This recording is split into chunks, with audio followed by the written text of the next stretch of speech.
Well, we're back. An update.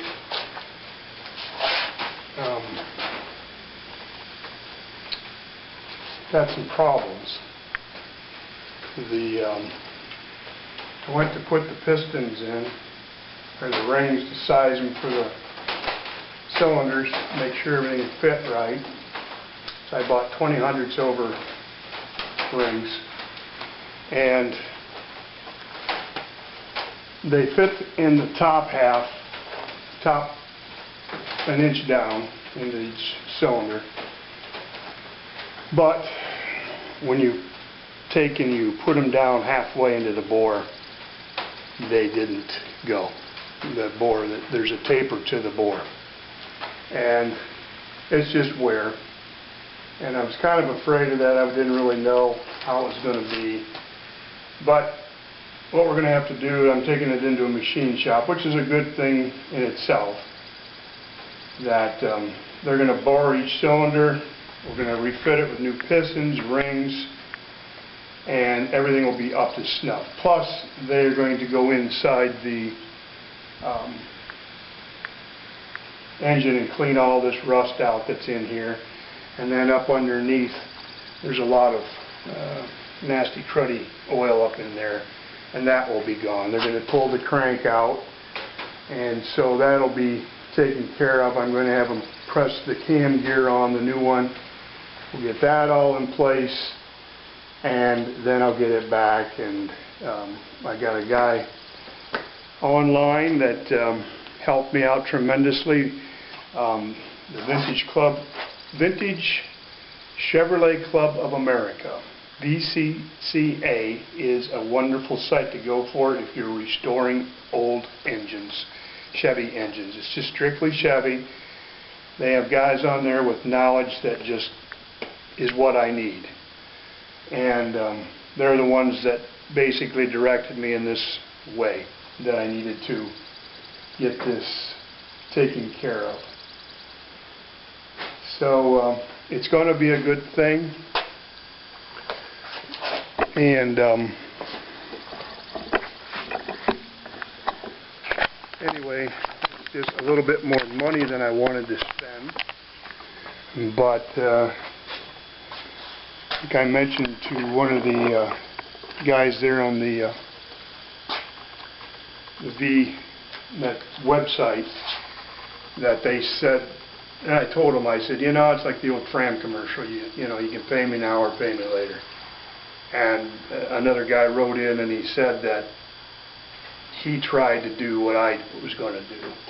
And he said you end up with an engine with lack of power and an oil consumer. And I don't want either one.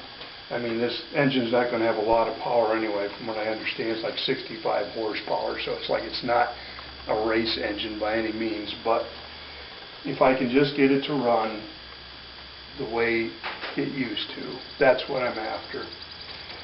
And so I'm in the process of throwing together some money. That's the problem. I'm running short on money. I have enough money to get the block done, but I have to get the pistons, and I have to get those in order for them to bore it, so that they can size the pistons and the rings to the bore with the honing and stuff. So anyway, that's where we're at. Show you what I was doing with the pistons here just a minute. Here's the pistons. They're sitting in diesel fuel, 4 of them. I was, you know, getting the crud loose on the cylinders, or on the piston tops and stuff, and in the ring grooves, because I was having a double of time trying to get, this is the ring groove cleaner, and it works good, but you know, that stuff's packed on there. It's been, you know, what do you say, 76 years worth, so it's been on there for a while. But anyway, it removed them. These are the 2 that I had finished, and I actually broke a couple of rings, oil rings, in trying to fit them. So, see, I got them cleaned up nice. and everything, and I decided to stick with the old rods because everything fit right and fit good. So I don't know what I'm going to do now. I don't know if I have some rods right there, but they don't fit from what I can see. So I don't know. I put them on the crank. I'm going to talk to this engine shop and see what they have to say. But yeah, I bought several things that I haven't had a need for, and these pistons, when I get them, hopefully they'll have these bushings in them. These are the bushings that I bought. Again, an item that I didn't realize you have to actually get a reamer. Once you press those into the piston, you have to get a reamer to go through them. Each set, there's 2 on each side of the piston, and to fit your piston pin to. And your piston pin is, they say, a thumb fit. So in other words, if you can push it in with your thumb, it fits properly. So I don't have a reamer. I don't really have a press to press out the old bushings. So I said, well, they fit fine the way they were. I said, we'll just let it go. You know, I'm going to put this stuff back up on eBay for sale, but it's like, it's just getting frustrating. You know, I got an oil pump back there that don't fit. It's like, I guess I got to do more homework before I start purchasing things, instead of just saying, oh good, that's what I need, and then I buy it and then I find out it doesn't fit and I don't need it, blah blah blah. So anyway, that's where we're at with the engine. You can see on the top here I had some spots where it was pitted really bad, and so what I did is I took some JB Weld and I just kept mixing it and putting it in there and smoothing out the holes.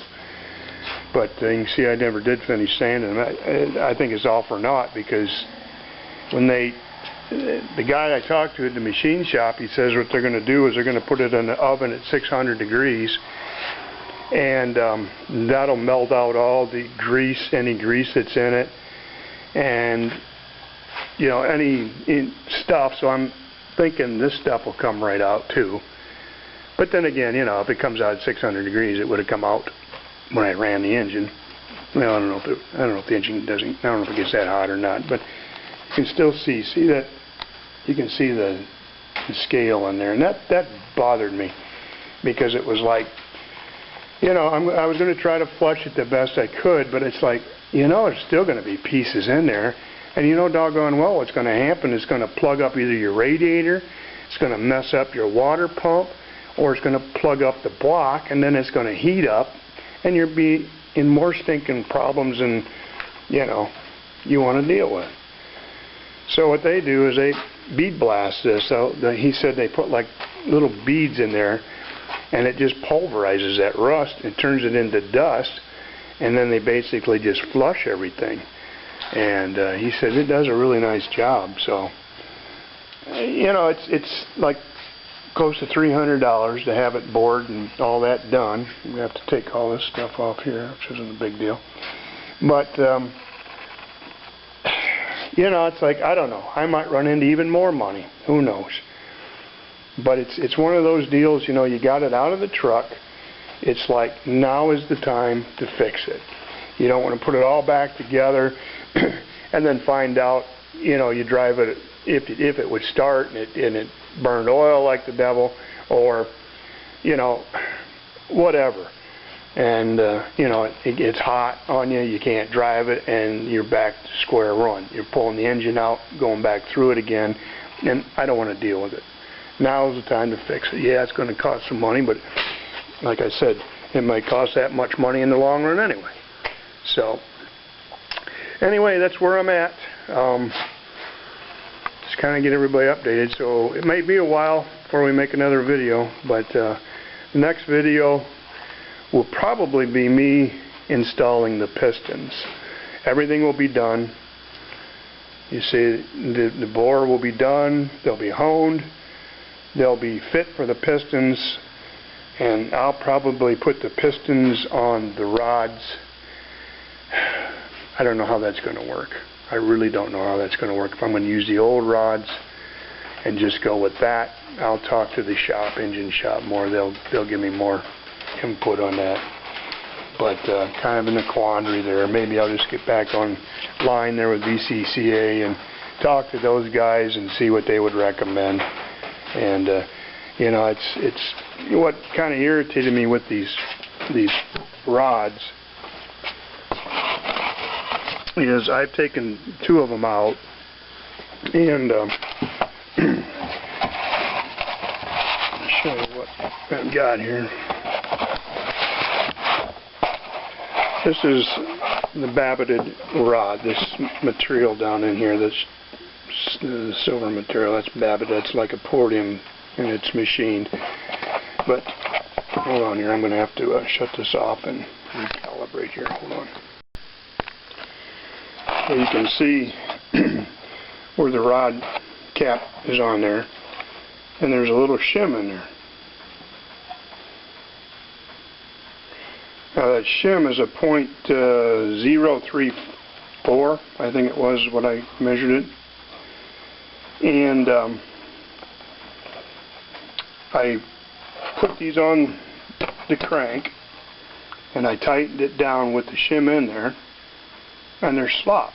They're slop in the connecting rod, you know. And it's like, well, that ain't right. So I pulled the little shims out and tightened it down, and then it's too tight. So I got in the book and was reading. Well, supposedly there is supposed to be different size shims, little thin shims that you can put in there and build it up to the point where it's just right. Well, I don't have any of those shims. You know, I've got this one shim that came with the rod, and other than that, I'm up the creek, you know. And, you know, it's like you just can't go down to AutoZone and buy those shims.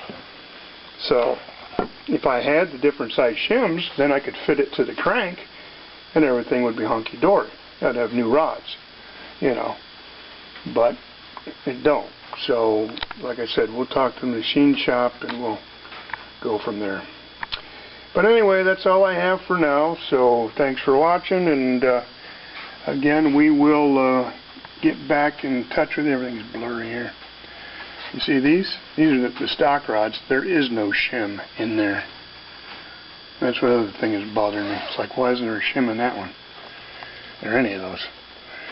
But anyway, we'll get back with you as soon as I get everything done here. So, again, thanks for watching. We'll see you all later.